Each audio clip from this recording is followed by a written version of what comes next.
Alunya. Nak tanya usia ni berapa tahun?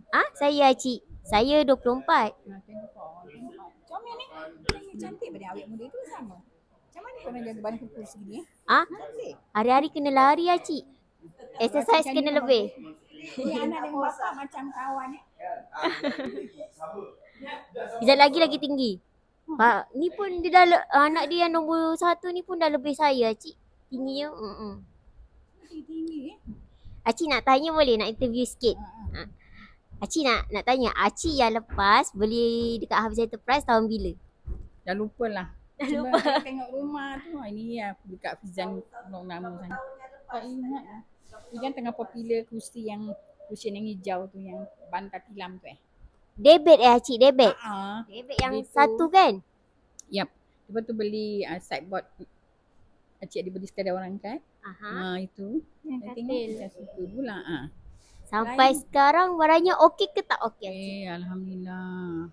Bagus. Sebab tu lagi tak kapok. Kalau tak bagus tak nak datang.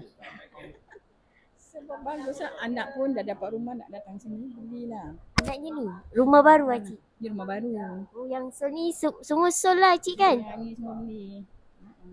Acik customer lama geng. Daripada Hafiz Enterprise. Zaman tu zaman kita orang pakai kemah lagi. Jadi Acik ni. Acik ingat lagi hujan tampukan korang lagi. Cik tengok Acik basah. Acik pun kena hujan sekali Acik. Masuk ke dalam tu kan. Semua mengelopor kalau hujan. Tapi Acik ni sebenarnya dah bagus.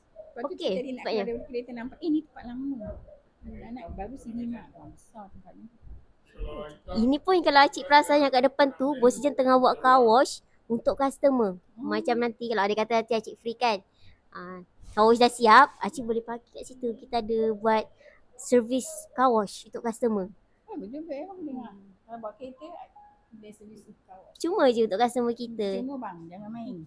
Sambil cuci mata Acik, sambil ada kita car washkan kereta. Tengok, sebab tu Cik tengok sini macam best. Anak kita nak datang lagi.